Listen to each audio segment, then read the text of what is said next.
मैं मानता हूँ एक ऐतिहासिक दिवस है जहाँ 2013-14 में हमारी हवाई फ्लीट की संख्या 400 तक थी, वो 75% बढ़कर आज 700 तक है। ये इस बात को रेखांकित करता है कि भारत में नागर विमानन क्षेत्र में क्षमताएं अपार हैं। मैं मानता हूँ एक ऐतिहासिक दिवस है और एक ऐतिहासिक दिवस के पीछे कई पैमाने हैं।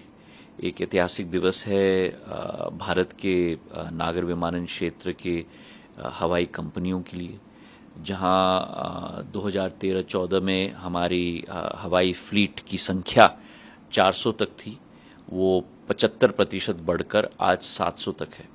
और अगर आप एयर इंडिया के ऑर्डर को देखें तो एयर इंडिया का 470 प्लेन का ऑर्डर एयरबस और बोइंग मिलाकर 250 एयरबस के लिए, 220 बोइंग के लिए। 2013-14 में पूरे राष्ट्र भर की जितनी बड़ी फ्लीट थी उससे भी बड़ी ऑर्डर एक कंपनी के द्वारा रखी गई है। और अब दोबारा इंडिगो के द्वारा 500 प्लेन्स का ऑर्डर जो दिया गया है, वो जो 2013-14 में हमारी फ्लीट थी उससे 25% ज़्यादा क्षमता वाला केवल एक कंपनी का ऑर्डर है। तो ये इस बात को रेखांकित करता है कि भारत में नागर विमानन क्षेत्र में क्षमताएं अपार हैं। भारत के नागर विमानन क्षेत्र में पूरा विश्वास अपार है और मैं मानता हूं कि आने वाले भविष्य में भी हमारा नागर विमानन क्षेत्र में जो क्षमताएं हैं उनको हम लोग उजागर करने में पूर्ण रूप से प्रधानमंत्री जी के नेतृत्व में हम लोग सफल रहेंगे।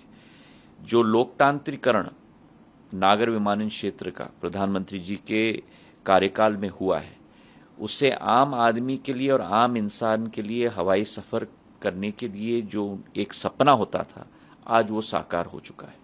जहां एक तरफ प्लेन्स की ऑर्डर बढ़ी हैं, जो 400 की फ्लीट थी आज 700 तक है और अगले 5-6 सालों में ये फ्लीट बढ़ के 1500-2000 प्लेन्स तक पहुंच जाएगी। उसी के साथ हमारे एयरपोर्ट्स की हम बात करें तो जहां 74 एयरपोर्ट थे, आज 148 एयरपोर्ट बन चुके हैं। 100% की वृद्धि हुई है सी प्लेन और सी पोर्ट्स और हेलीपोर्ट्स को मिलाकर, और ये संख्या भी 220 तक जाएगी आने वाले 4-5 सालों तक।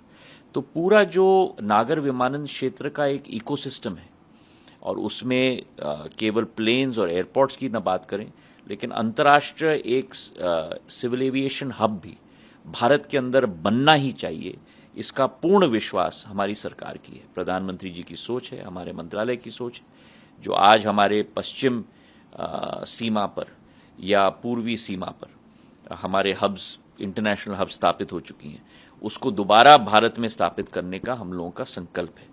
और इस पर हम लोग इंडिगो और एयर इंडिया के साथ भी चर्चा कर रहे हैं दिल्ली के एयरपोर्ट के विषय में।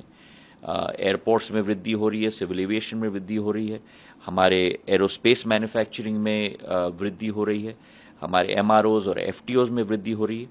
तो ये एक मूल मंत्र बनेगा आम व्यक्ति के आवागमन के लिए आने वाले सालों में। मुझे इसका पूरा विश्वास है।